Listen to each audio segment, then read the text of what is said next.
guys, in this video we're going to be looking at how to solve quadratic equations by using factorising.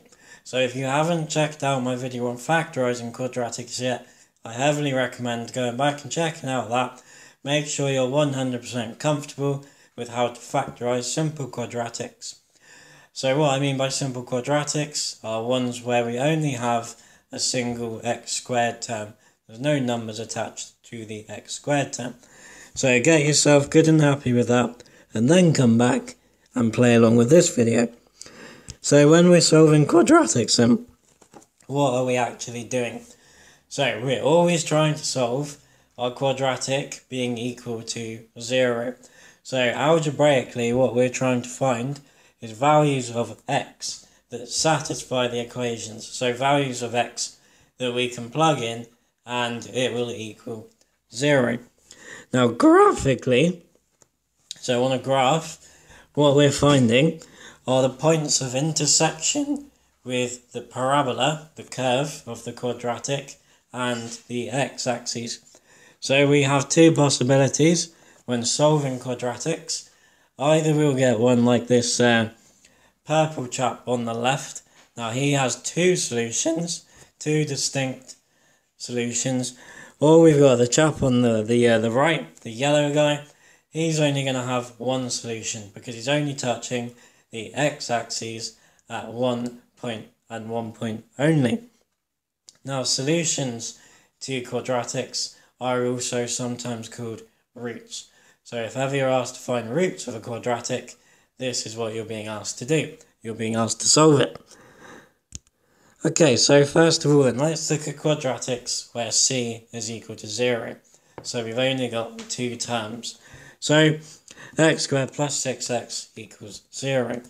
So looking at that, you might think, hello, we've got a common factor of x.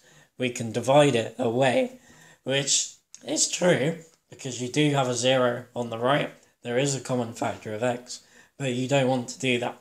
If you were to do that, you would lose one of the two solutions. So what we're going to do instead is factorise. So again, if you're not happy with that, go back, check out the video. So once we've factorised x squared plus 6x, we get x lots of x plus 6 is equal to 0. So now, it's very important to realise that equations are like sentences. This equation is saying that somehow x times x plus 6 is equal to 0. So we've got two possibilities here. If x was equal to 0, then that x on the outside is going to be a 0 times the bracket, which would just be 6 because the x inside is 0. So we would get 0 times 6. So 0 is one of our solutions. So x equals 0 is a solution. And that's the guy that we would lose if we were to divide by the x at the start. So we don't want to do that. Or the other possibility then is that the bracket is equal to 0. So if we've got x times 0, that's also going to give us 0. So if the bracket was to equal 0, then the equation that we would get out of that is, it would be saying that x plus 6 is equal to 0. So then to work out what x would be, we take the 6 away and get x equals minus 6. So again, if we were to substitute now x equals minus 6, the bracket would become minus 6 plus 6, which would give us 0. And then x times 0, or minus 6 times 0, is indeed 0. So our two solutions to this quadratic are x equals 0 and x equals minus 6. So in all the questions we're going to go through, I've included a cheeky little sketch of the graph, just so we can see what's going on. So here, the left hand part of the quadratic hits the x-axis at minus 6, and the right hand leg hits the x-axis at 0. So those points of intersection with the x-axis are our solutions.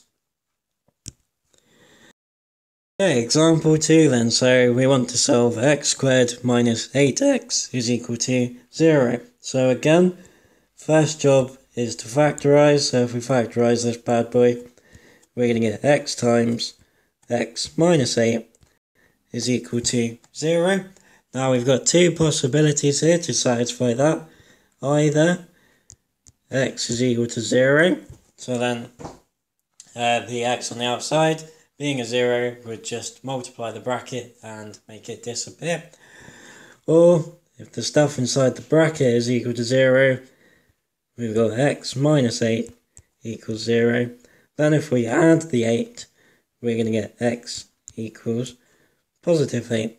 So our two solutions here then are x equals 0 and x is equal to 8. Again, we've got a cheeky little sketch of the graph here. So the parabola crosses the x-axis at x equals 0 and x equals 8. Job's a good one. Okay then, let's start looking at our three-term quadratics. So let's say we want to solve the equation x squared plus 3x plus 2 is equal to 0. So as ever, our first step is to factorise. So that would give us x plus 2 times x plus 1 is equal to 0. So here we've now got two possibilities. One of the two brackets has to be a 0. So that tells us then that either x plus 2 is equal to 0, in which case we would take away the 2 and get x equals minus 2. Or we've got x plus 1 is equal to 0, in which case we would take away the 1 and get x equals 0.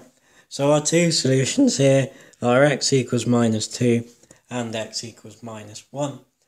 So I don't know if you've noticed up to here, but if you have a number inside a bracket with the x, to get the solution, you swap the sign of that number. So here we had x plus 2 times x plus 1, but our solutions are x equals minus 2 and x equals minus 1.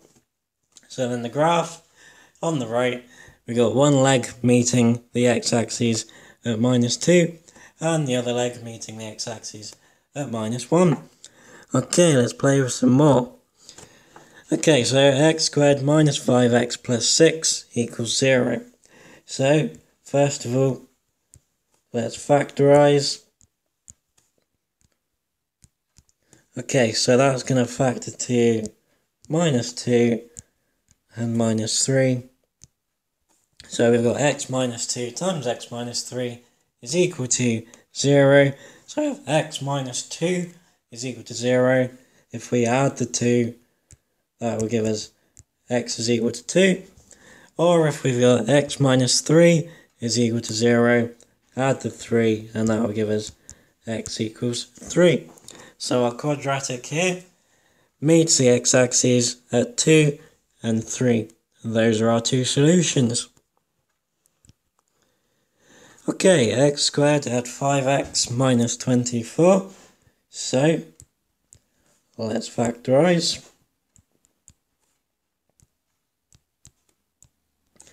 Okay, so we're going to have one positive bracket and one negative bracket.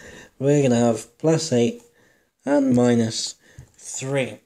So again, the numbers inside the bracket just swap signs. So x plus 8 would tell us x is equal to minus 8, and x minus 3 would tell us x is equal to positive 3. So, again, on our graph, the left leg crosses at minus 8, and the right leg crosses at 3. Those are our two solutions. Okay, x squared minus 2x minus 15. So, if we factorise this bad boy,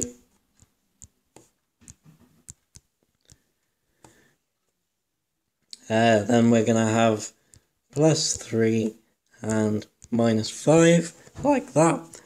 So, those two brackets tell us then that x is either minus 3 or x is equal to positive 5. I haven't said up to here if ever you want to check one of your solutions, substitute it into the equation to make sure it works. So if we do that here, with x equals 5, we'd get 5 squared, which is 25, minus 2 times 5, which is 10, so 25 minus 10 is 15, and then minus the 15 at the end, and it does indeed give us our 0. So you can always check your solutions. Maths is nice when it lets you check that you're right, so make the most of it. Okay, let's look at another one. Okay, so here we've got a type of quadratic called the perfect square, or a perfect square. So let's check out what's going to happen here then. Don't look at the graph yet, spoilers. So if we factorise this bad boy, we're going to get it to x plus 3 times x plus 3. Now we can also write that as x plus 3 squared. So what we're going to get here, we're going to get a single solution to our equation. So if we were to square root both sides there, then we'd just be left with x plus 3. And then if we take away the 3, we would get x equals minus 3. Or again, if you prefer the cheeky way of thinking about it, the number inside the bracket with the x gets its sign flipped. So we had x plus 3 squared equals 0, so x is equal to minus 3. Now when you get something like this, that might be called a repeated root. It's called a repeated root because it's one bracket times another bracket. It's the same bracket multiplying itself, so it's repeated. So on a graph, that's going to look something like this chap over here, where the vertex of the curve just hits the x-axis at minus 3 and nowhere else. Okay, so we got another perfect square here.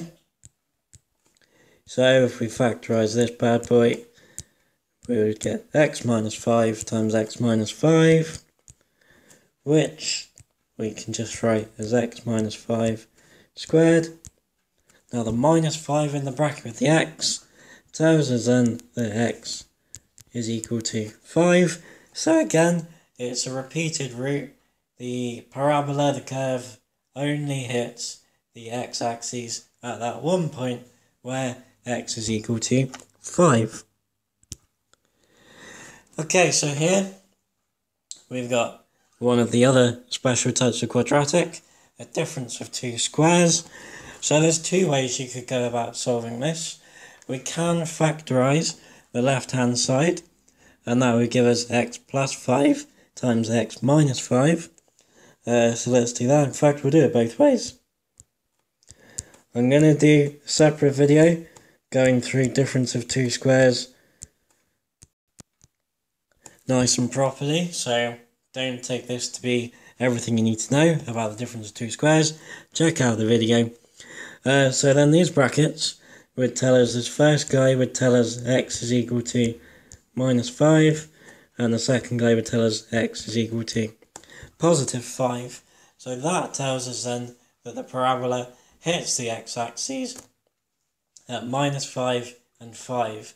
Now a difference of two squares graph, curve like that, is symmetrical about the y-axis. The y-axis is a mirror line. The other way that we could have solved that is if we'd added the 25 to both sides, we'd get x squared equals 25. And then if we square root both sides, remember really, when you square root, you always get two answers. You get a positive and a negative answer. So 5 times 5, 5 squared is indeed 25. So too though is minus 5 times minus 5, because a negative times a negative always gives you a positive.